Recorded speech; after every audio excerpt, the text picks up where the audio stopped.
الحمد لله نحمده ونستعينه ونستغفره ونؤمن به ونتوكل عليه ونعوذ بالله من شرور أنفسنا ومن سيئات أعمالنا من يهده الله فلا مضل له ومن يضلله فلا هادي له ونشهد أن لا إله إلا الله وحده لا شريك له ونشهد أن سيدنا وسندنا وحبيبنا وشفيعنا ومولانا محمدا عبده ورسوله أما بعد فقد قال الله تبارك وتعالى في كلام المجيد والفرقان الحميد أعوذ بالله من الشيطان الرجيم بسم الله الرحمن الرحيم يا أيها الذين آمنوا إذا نودي للصلاة من يوم الجمعة فاسعوا إلى ذكر الله وذروا البيع ذلكم خير لكم إن كنتم تعلمون وقال رسول الله صلی اللہ علیہ وسلم انما الاعمال بالنیات. سارے عمل نیت سے ہے. انما الاعمال بالنیات. حضور اقدس صلی اللہ علیہ وسلم نے ارشاد فرمایا کہ سب اعمال کا دار و مدار نیت پر ہے. وقال رسول اللہ صلی اللہ علیہ وسلم حق المسلم علی المسلم خمس رد السلام وعیادة المریض واتباع الجنائز واجابة الدعوة وتشمیت العاطس. حق المسلم علی المسلم خمس رد السلام وعیادة المریض واتباع الجنائز وإجابة الدعوة وتشمیت العاطس. حضور اقدس صلی اللہ علیہ وسلم نے ارشاد فرمایا کہ مسلمان پر 5 حق ہے. مسلمان پر 5 حق ہے. سلام کا جواب دینا. اگر کوئی انسان سلام آپ پر پیش کرے تو آپ نے سلام کا جواب دینا ہے. 5 حقوں میں سے پہلا حق سلام کا ہے. اگر کوئی انسان کسی دوسرے مسلمان پر سلام پیش کرے تو اگلے کو حق ہے کہ سلام کے بارے میں جواب دے دیں. نمبر 2، مریض کی مزاج پرسی کرنا. اگر کوئی علاقے میں کوئی مریض ہو، گھر میں کوئی بیمار ہو، کوئی خاندان میں کوئی بیمار ہو، اگرچہ دل نہیں لگتا اس سے، آپ ناراض ہیں، لیکن حضور صلی اللہ علیہ وسلم کا طریقہ ہے اور اللہ رب العزت کا حکم ہے. حضور صلی اللہ علیہ وسلم کا طریقہ ہے اور اللہ رب العزت کا حکم ہے، تو اللہ رب العزت کے حکم کو اپنے اوپر لازم کرنا ہے، اسی حکم پر ثابت قدم رہنا ہے اور حضور صلی اللہ علیہ وسلم کی طریقے کو بجا لانا ہے. بیمار کی بیمار پرسی کے لیے ضرور جانا ہے. پہلے سلام کا جواب دینا. دوسرا، مریض کی مزاج پرسی کرنا.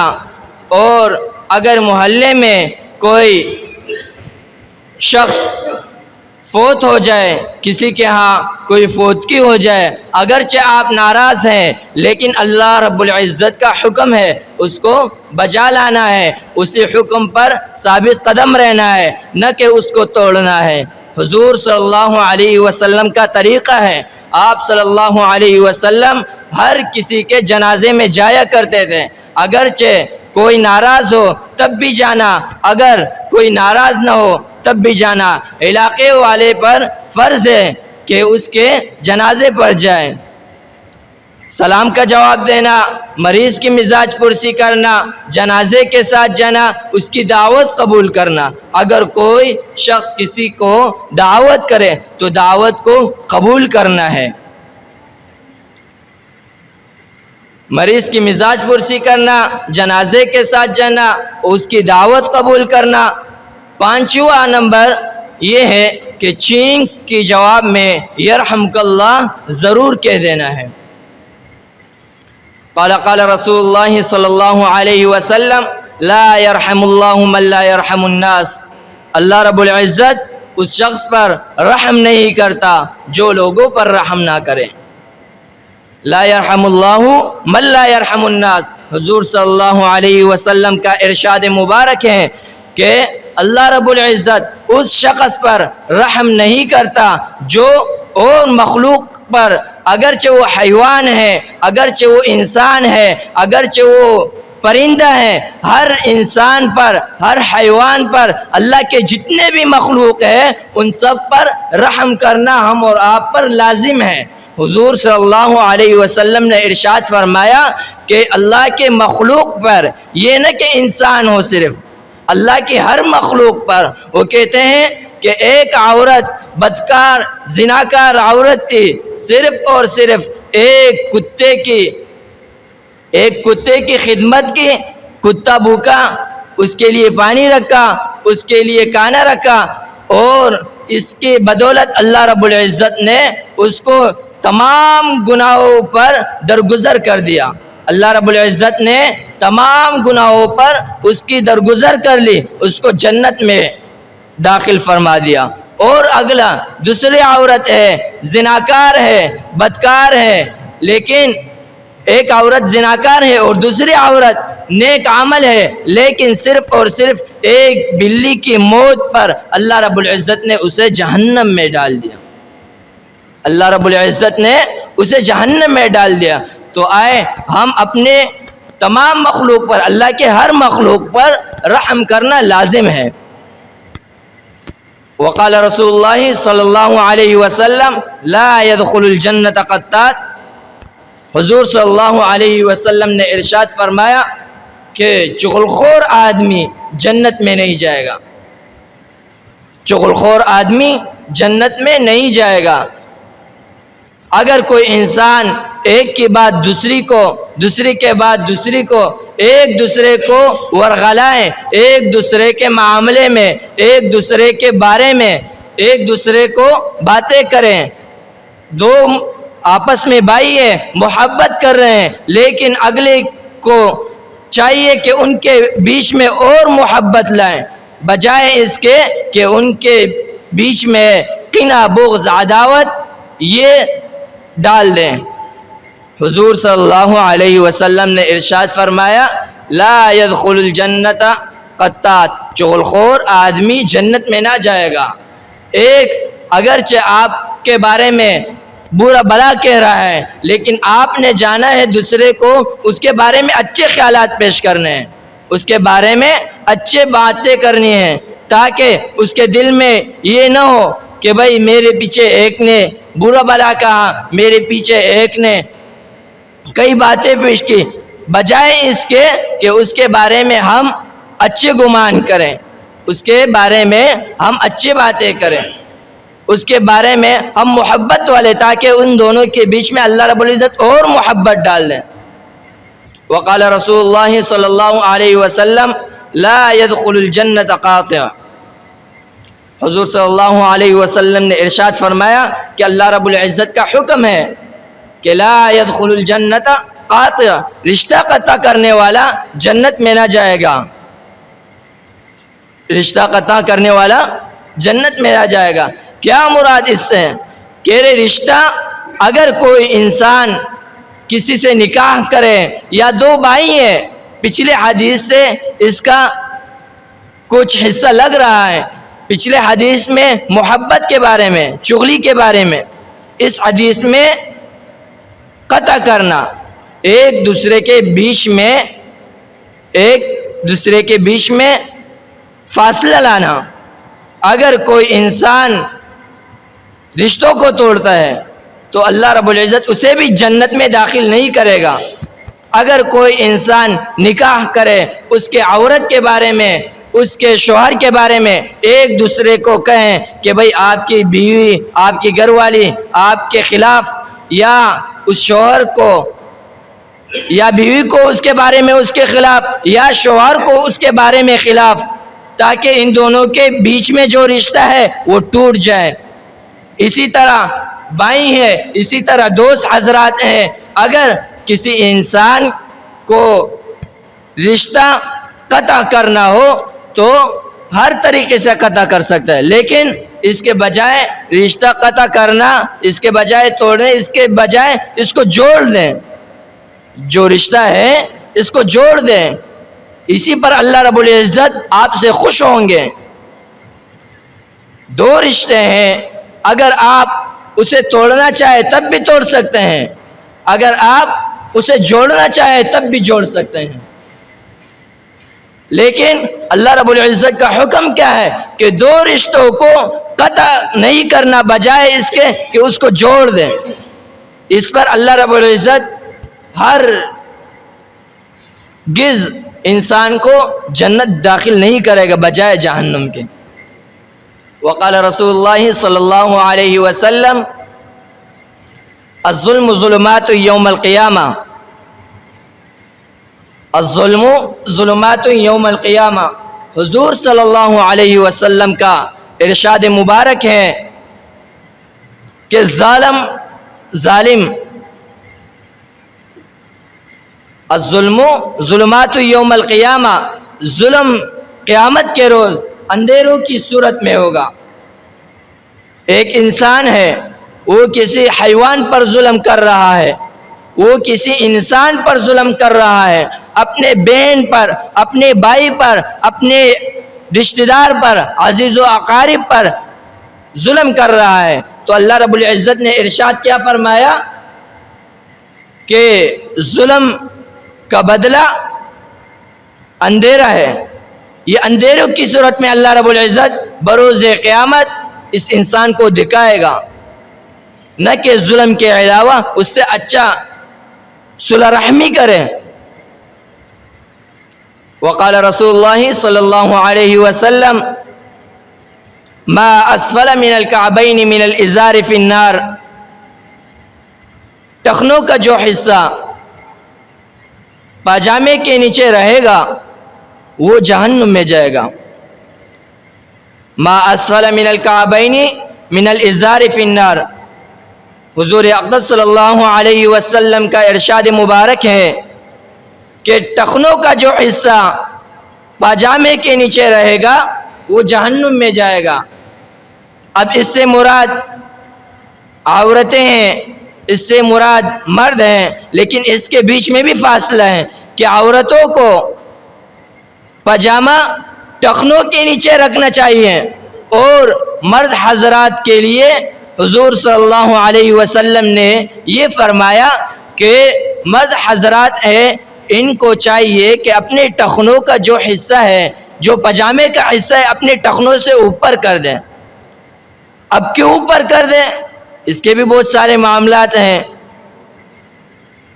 آپ کپڑے پہن رہے ہیں، لیکن آپ نے جو پاجامہ کا جو حصہ ہے ٹخنوں کے نیچے رکھا، اگر آپ کوئی راستے میں جا رہے ہیں، راستے میں کوئی کچڑ ہے، تو آپ اگر جائیں گے تو آپ کے پاجامے میں لگے گی، کیچڑ ہے آپ کے پاجامے میں لگے گی، زمین ہے، آپ نے چپل اتار کے کوئی زمین پہ جا رہے ہیں، اس زمین میں کوئی گندگی پڑی ہوئی ہے، آپ کو پتہ نہیں ہے، پھر بھی آپ اسی زمین پر جا رہے ہیں، لیکن حضور صلی اللہ علیہ وسلم کا جو طریقہ ہے اور اللہ جل شانہ کا جو حکم ہے، اگر اس پر ثابت قدم رہیں گے تو ہمارے لیے تکلیف کے بجائے نرمی۔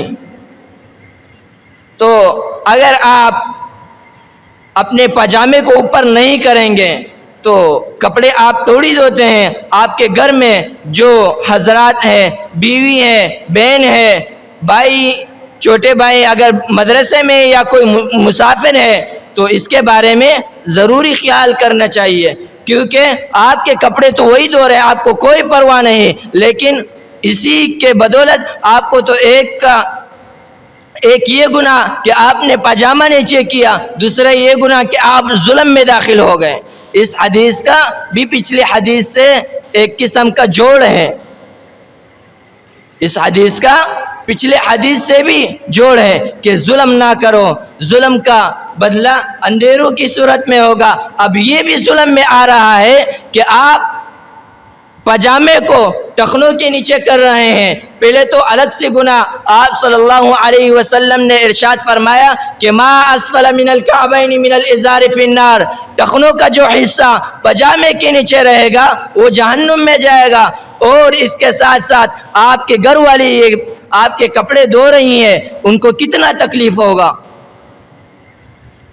اگر آپ اس پاجامے کو اوپر کریں، خرچہ بھی کم، حضور صلی اللہ علیہ وسلم کے حکم، اللہ رب العزت کا حکم، حضور صلی اللہ علیہ وسلم کا طریقہ بھی آپ نے ثابت کیا تو ڈبل ثواب، اگر نہ کرے تو اس پر ڈبل گناہ۔ پہلی گناہ تو ظلم ہے، پچھلے حدیث سے اس کا کچھ حصہ جڑ رہا ہے، پچھلے حدیث میں ظلم کے بارے میں، اس میں بھی ظلم ہے لیکن جنت کے بارے میں بھی ہے۔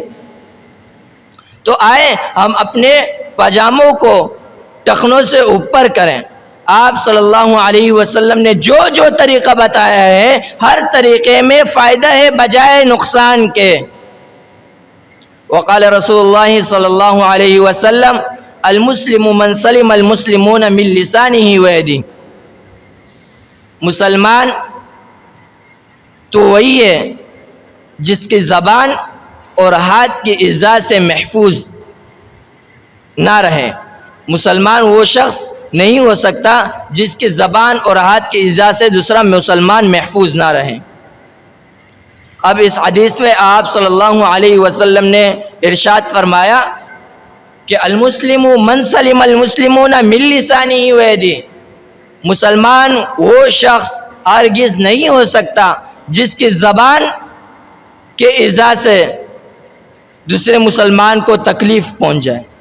اب ایک انسان ہے، اس کا مال جائیداد ہے، اس کے بال بچے ہیں، آپ اس کے بچوں کو مار رہے ہیں، آپ ان کے بچوں پر، اب اس کا بھی پچھلے حدیث سے کچھ حصہ جڑ رہا ہے، اس میں بھی ظلم کے بارے میں، ہر حدیث ظلم کے بارے میں، بار بار ظلم اس وجہ سے کہ کل بروز قیامت اللہ رب العزت ہمیں یہ ظلم اندھیروں کی صورت میں نہ دکھائے۔ وقال رسول اللہ صلی اللہ علیہ وسلم من یحرم الرفق یحرم الخیر کلہ، جو شخص نرم عادات سے محروم رہا وہ سارے بلائیوں سے محروم رہا، جو شخص نرم عادت سے محروم رہا وہ ساری بلائیوں سے محروم رہا۔ وقال رسول اللہ صلی اللہ علیہ وسلم لیس الشدید بالسرعہ انما الشدید الذی یملک نفسه عند الغضب، حضور صلی اللہ علیہ وسلم نے ارشاد فرمایا کہ پہلوان وہ شخص نہیں جو غصے کے وقت اپنے نفس پر قابو رکھے، پہلوان وہ شخص نہیں جو لوگوں کو بچاڑ دے، بلکہ پہلوان وہ شخص ہے جو غصے کے وقت اپنے نفس پر قابو رکھے۔ وقال رسول اللہ صلی اللہ علیہ وسلم اذا لم تستحی فاصنع ما شئت، حضور صلی اللہ علیہ وسلم نے ارشاد فرمایا اذا لم تستحی فاصنع ما شئت، جب تم حیا نہ کرو تو جو چاہے وہ کرو، جب تم حیا نہ کرو تو جو چاہے وہ کرو۔ وقال رسول اللہ صلی اللہ علیہ وسلم احب الاعمال الی اللہ ادومها وان قل، اللہ کے نزدیک سب عملوں میں، اللہ کے نزدیک سب عملوں میں وہ زیادہ محبوب ہے جو دائمی ہو اگرچہ تھوڑا ہو۔ عمل ہے انسان کوئی ذکر کر رہا ہے لیکن ہمیشہ کرے، اگرچہ وہ کم ہو ہمیشہ ہو۔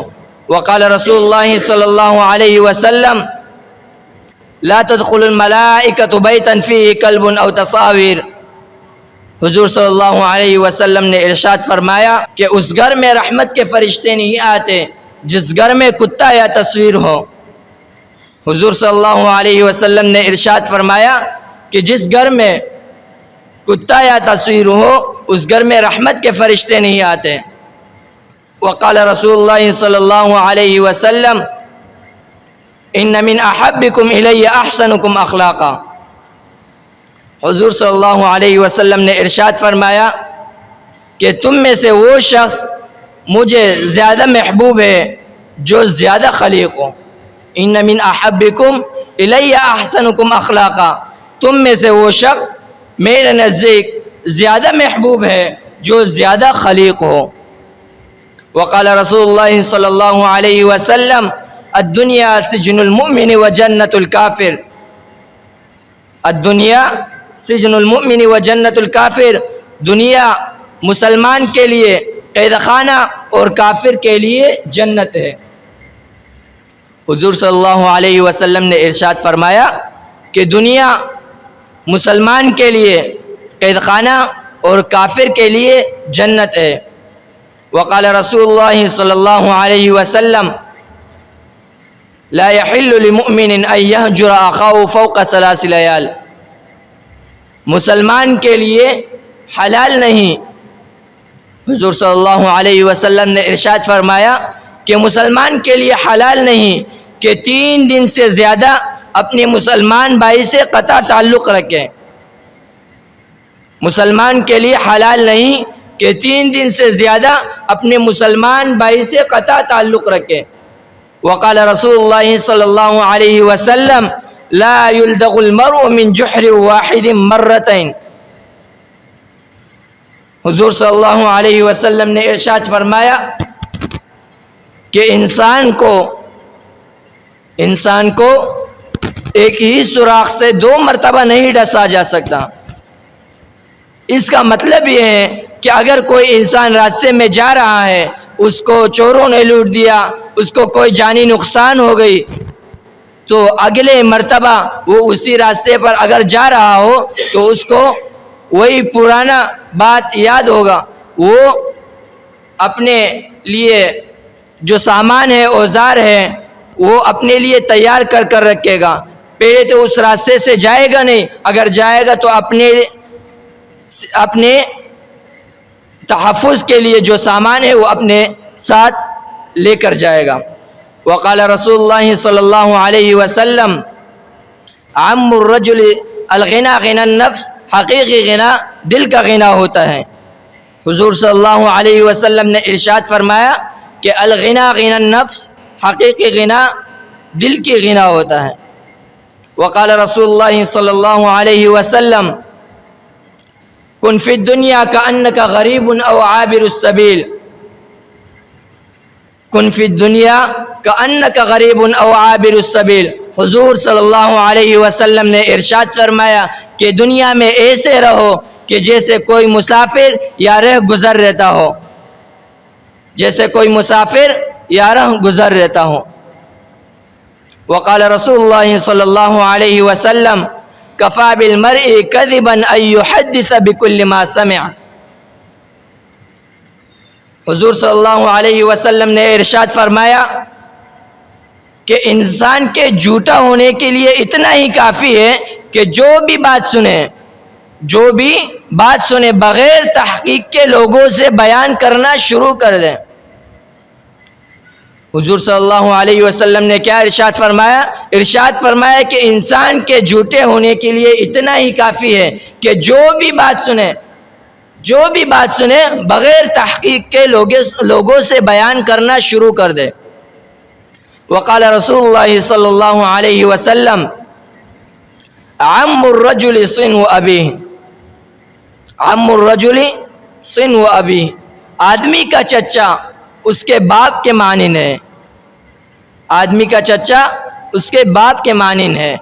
وقال رسول اللہ صلی اللہ علیہ وسلم من ستر مسلما سترہ اللہ یوم القیامہ، حضور صلی اللہ علیہ وسلم نے ارشاد فرمایا کہ جو کسی مسلمان کے عیبوں پر پردہ ڈال دے گا، جو کسی مسلمان کے عیبوں پر پردہ ڈالے، اللہ رب العزت کل بروز قیامت اس کے عیبوں پر پردہ ڈالے گا، اس کے دنیا میں بھی آخرت میں بھی، دنیا میں بھی پردہ آخرت میں بھی پردہ۔ تو ہر انسان کو چاہیے کہ وہ اگر کوئی عیب دکھ جائے تو آرام سے اس کو سمجھائے۔ وقال رسول اللہ صلی اللہ علیہ وسلم قد افلح من اسلم ورزق کفافا وقنعه اللہ بما آتا۔ قد افلح من اسلم ورزق کفافا وقنعه اللہ بما آتا۔ حضور صلی اللہ علیہ وسلم نے ارشاد فرمایا قد افلح من اسلم، وہ شخص کامیاب ہے جو اسلام لایا، وہ شخص کامیاب ہے جو اسلام لایا اور جس کو بقدر کفایت رزق مل گیا اور اللہ رب العزت نے اس کو اپنی روزی پر قناعت دے دی۔ وہ شخص کامیاب ہے جو اسلام لایا اور جس کو بقدر کفایت رزق مل گیا اور اللہ رب العزت نے اس کو اپنی روزی پر قناعت دے دی۔ وقال رسول اللہ صلی اللہ علیہ وسلم اشد الناس عذابا یوم القیامت المصورون۔ حضور صلی اللہ علیہ وسلم نے ارشاد فرمایا کہ سب سے سخت عذاب میں کل بروز قیامت تصویر بنانے والے ہوں گے۔ سب سے سخت عذاب میں قیامت کے روز تصویر بنانے والے ہوں گے۔ وقال رسول اللہ صلی اللہ علیہ وسلم المسلم اخو المسلم۔ حضور صلی اللہ علیہ وسلم نے ارشاد فرمایا کہ مسلمان کا بھائی ہے، مسلمان کا بھائی ہے۔ وقال رسول اللہ صلی اللہ علیہ وسلم لا يؤمن عبد حتى يحب لأخيه ما يحب لنفسه۔ حضور اقدس صلی اللہ علیہ وسلم نے ارشاد فرمایا کہ کوئی بندہ اس وقت تک پورا مسلمان نہیں ہو سکتا، کوئی بندہ اس وقت تک پورا مسلمان نہیں ہو سکتا جب تک وہ اپنے بھائی کے لیے وہی پسند نہ کرے جو اپنے لیے پسند کرتا ہو۔ کوئی بندہ اس وقت تک پورا مسلمان نہیں ہو سکتا جب تک اپنے بھائی کے لیے وہی پسند نہ کرے جو اپنے لیے پسند کرتا ہو۔ وقال رسول اللہ صلی اللہ علیہ وسلم لا يدخل الجنة من لا يأمن جاره بوائقا۔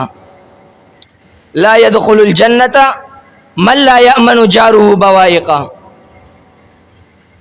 وہ شخص جنت میں نہ جائے گا، وہ شخص جنت میں نہ جائے گا جس کا پڑوسی اس کے ایذاؤں سے، اس کے تکالیف سے محفوظ نہ رہے۔ کیا ارشاد فرمایا؟ حضور صلی اللہ علیہ وسلم نے ارشاد فرمایا کہ وہ شخص جنت نہیں جا سکتا جس کا پڑوسی اس کے ایذاؤں سے محفوظ نہ رہے۔ وقال رسول اللہ صلی اللہ علیہ وسلم انا خاتم النبیین لا نبی بعدی۔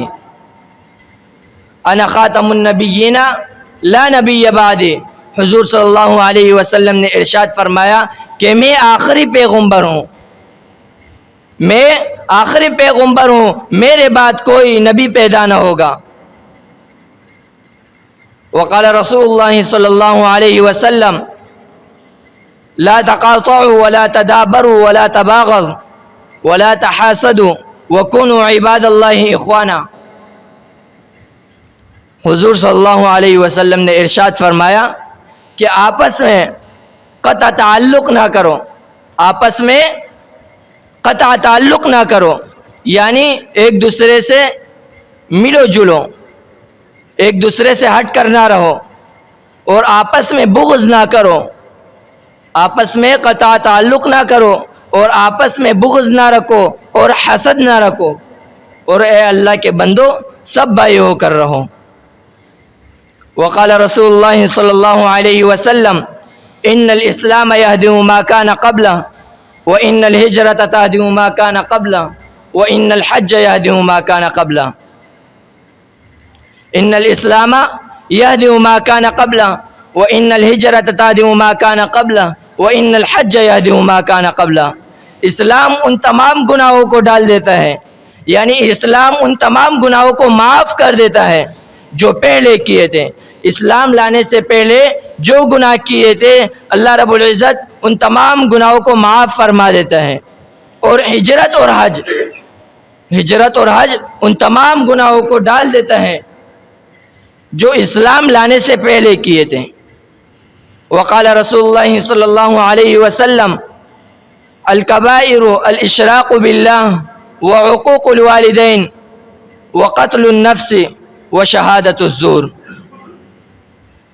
الکبائر الاشراق باللہ وعقوق الوالدین وقتل النفس وشہادت الزور۔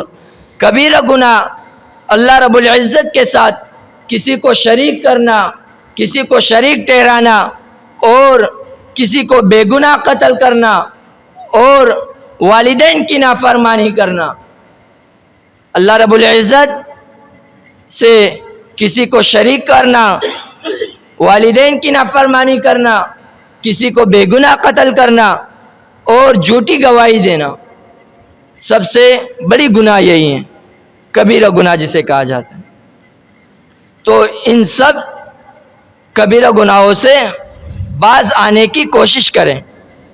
وقال رسول اللہ صلی اللہ علیہ وسلم من نفس عن مؤمن قربة من قرب الدنیا نفس اللہ عنہ قربة من قرب یوم القیامہ ومن ستر مسلما سترہ اللہ فی الدنیا والآخرہ ومن یسر علی محسر یسر اللہ علیہ فی الدنیا والآخرہ واللہ فی عون العبد ما کان العبد فی عون اخیہ۔ حضور صلی اللہ علیہ وسلم نے ارشاد فرمایا کہ جو شخص کسی انسان کو دنیاوی مصیبتوں سے چھڑائے گا، ایک شخص پر کوئی مصیبت آ گئی، آپ نے اسے ان مصیبتوں سے چھڑا دیا، اور جو شخص کسی مفلس غریب پر معاملے میں آسانی کرے، جو شخص کسی کو دنیاوی مصیبتوں سے چھڑائے اور اس کے ساتھ ساتھ کسی مفلس غریب پر معاملے میں آسانی کریں، اور اس کے ساتھ ساتھ اگر کوئی شخص کسی کے عیب کو دیکھا تو اس کے عیبوں کو چھپائیں، بجائے اس کے کہ اس کو ٹال دے، اس کو دکھائے ہر انسان کو، اس عیبوں کو چھپانا۔ اور واللہ فی عون العبد ما کان العبد فی عون اخیہ۔ جو شخص کسی مفلس غریب پر معاملے میں آسانی کرے اور جو شخص کسی کے عیبوں پر پردہ ڈالے، اور کسی کے عیبوں پر پردہ ڈالنے سے بھی اللہ رب العزت اس کو جنت میں داخل کر دے گا۔ وقال رسول اللہ صلی اللہ علیہ وسلم کل بدعۃ ضلالہ، کل بدعۃ ضلالہ، ہر ایک بدعت، جو بھی بدعت ہو گمراہی ہے، ہر بدعت گمراہی ہے۔ وقال رسول اللہ صلی اللہ علیہ وسلم ابغض الرجال عند اللہ الد الخصم۔ حضور صلی اللہ علیہ وسلم نے ارشاد فرمایا کہ اللہ کے نزدیک سب سے زیادہ مبغوض ترین آدمی، سب سے زیادہ ناپسند آدمی کون ہے؟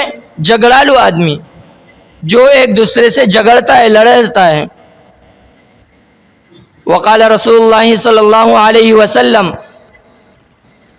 الطہور شطر الایمان، پاک رہنا یہ ایمان کا حصہ ہے، پاک رہنا یہ ایمان کا حصہ ہے۔ وقال رسول اللہ صلی اللہ علیہ وسلم لا تتخذوا القبور مساجد، لا تتخذوا القبور مساجد۔ حضور صلی اللہ علیہ وسلم نے ارشاد فرمایا کہ قبروں کو سجدہ گاہ نہ بناؤ، قبروں کو سجدہ گاہ نہ بناؤ، آگ کو سجدہ گاہ نہ بناؤ، سورج کو سجدہ گاہ نہ بناؤ۔ ہر طرف سے آپ صلی اللہ علیہ وسلم نے منع فرمایا، بجائے صرف اللہ رب العزت کو، اللہ رب العزت کے سامنے سجدے میں پڑھنا ہے۔ وقال رسول اللہ صلی اللہ علیہ وسلم لتصون صفوفکم او لیخالفن اللہ بین قلوبکم لتصون صفوفکم او لیخالفن اللہ بین قلوبکم، آپس میں اپنے صفوں کو سیدھا رکھو ورنہ اللہ رب العزت تمہارے قلوب میں اختلاف ڈال دے گا۔ صفوں میں سیدھا کھڑے ہو جاؤ ورنہ اللہ رب العزت آپ کے بیچ میں اختلاف ڈال دے گا۔ وقال رسول اللہ صلی اللہ علیہ وسلم احب البلاد الی اللہ مساجدها، اللہ کے نزدیک سب سے زیادہ محبوب ترین جو جگہ ہے وہ قبریں نہیں ہیں، وہ صرف اور صرف مساجد ہیں۔ وقال رسول اللہ صلی اللہ علیہ وسلم من صلی علی واحدۃ صلی اللہ علیہ عشرہ، آپ صلی اللہ علیہ وسلم نے ارشاد فرمایا کہ جو مجھ پر ایک مرتبہ بھی درود شریف پڑھ کر بھیج دے اللہ رب العزت اس پر 10 مرتبہ رحمتیں نازل فرما دیتے ہیں۔ جو مجھ پر ایک مرتبہ درود بھیجے گا اللہ رب العزت اس پر 10 مرتبہ رحمتیں نازل فرمائیں گے۔ وقال رسول اللہ صلی اللہ علیہ وسلم انما الاعمال بالخواتیم، سب اعمال کا دار و مدار خاتمے پر ہے۔ حضور صلی اللہ علیہ وسلم نے ارشاد فرمایا کہ سب اعمال کا دار و مدار خاتمے پر ہے۔ اللہ رب العزت کا فضل کرم احسان ہے کہ اللہ رب العزت نے ہمیں ایک ایسے کلمے سے نوازا ہے، ایک ایسے عظیم الشان کلمے سے نوازا ہے کہ جو کلمہ انسان پڑھ کر اسلام میں تو داخل ہو جاتا ہے، لیکن اس کلمے کی بدولت اللہ رب العزت اس کے تمام گناہوں کو معاف فرما دیتے ہیں، اور جتنے گناہ کیے ہو ان سب گناہوں کی بدولت اللہ رب العزت اسے نیکیوں میں داخل کر دیتے ہیں۔ ایک کلمے کی وجہ سے اللہ رب العزت تمام گناہوں کو نیکیوں میں تبدیل کر دیتے ہیں۔ وہ کون سا کلمہ؟ لا الہ الا اللہ محمد الرسول اللہ۔ ایک مرتبہ سب پڑھے لا الہ الا اللہ محمد الرسول اللہ۔ تمام گناہ اللہ رب العزت اسی وقت معاف فرما دیتے ہیں، اور یہ کلمہ جس نے بھی پڑھ لیا، جس شخص نے بھی پڑھ لیا، اللہ رب العزت اس کلمے کی بدولت اس کی مغفرت، اس کے ساتھ ساتھ اس کلمے کی وجہ سے ان کے تمام گناہوں کو نیکیوں میں تبدیل کر دیتے ہیں۔ یہ ایک ایسا عظیم الشان کلمہ ہے، اس کلمے کا مقصد یہ ہے کہ عزت ذلت، کامیابی ناکامی، خوشی اور غم، یہ سب کس کے ہاتھ میں ہے؟ ایک ہی اللہ کے ہاتھ میں ہے۔ اس کلمے کے بہت سارے فضائل ہیں۔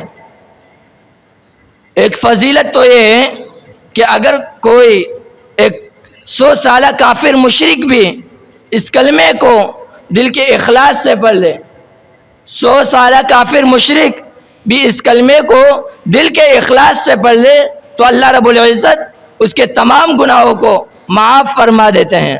اگر وہ مر گیا تو اس پر جنت واجب ہو جائے گی۔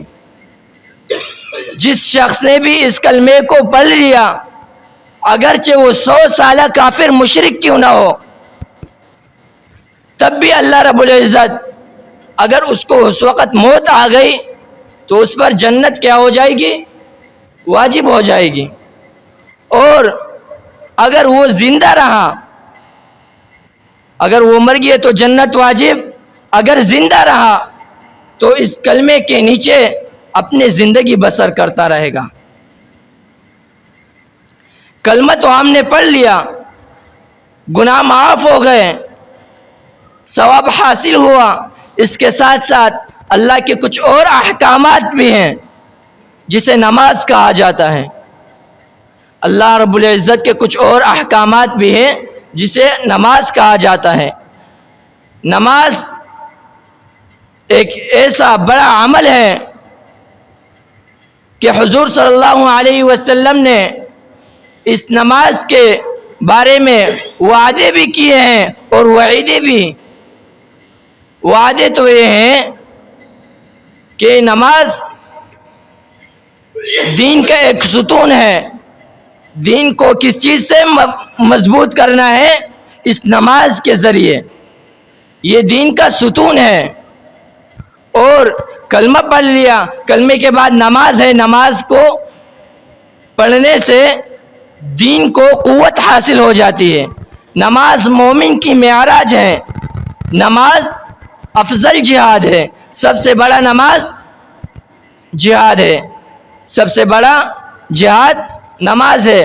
نماز پڑھ لیا، اللہ کے ہر احکام کو پورا کر لیا، اس کے بعد پھر جہاد ہے.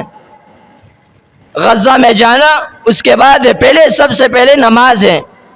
نماز اگر صحیح ہو تب غزہ میں. نماز صحیح نہ ہو تو غزہ میں جانے کا فائدہ ہی کیا؟ سب سے بڑا غزہ یہی ہے کہ بندہ اپنی نمازوں کو درست کر دے. نماز شیطان کی کمر توڑ دیتی ہے. وہ شیطان جس کو اللہ رب العزت نے اپنے جنت سے نکال دیا، جو باغی تھا، وہ شیطان جو اللہ کا باغی تھا، اسے اللہ رب العزت نے اپنے جنت سے نکال دیا. اب اس کی کمر توڑنے سے اللہ رب العزت کتنا خوش ہوگا. اس کے ساتھ ساتھ علم اور ذکر. کلمہ پڑھ لیا، نماز کو مضبوط کرنے سے علم کی ضرورت ہے. علم ہر مسلمان مرد عورت پر اتنا سیکھنا فرض ہے کہ وہ اپنے 24 گھنٹوں کی زندگی اس کے نیچے گزار سکے. تو آئیں ہم سب مل کر ان سب باتوں پر عمل کی کوشش کریں. پہلے مجھے اللہ رب العزت ان باتوں پر عمل کرنے کی توفیق عطا فرمائے، پھر ہم سب کو. سبحان ربک رب العزت عما یصفون وسلام علی المرسلین والحمد للہ رب العالمین وآخر دعوانا ان الحمد للہ رب العالمین.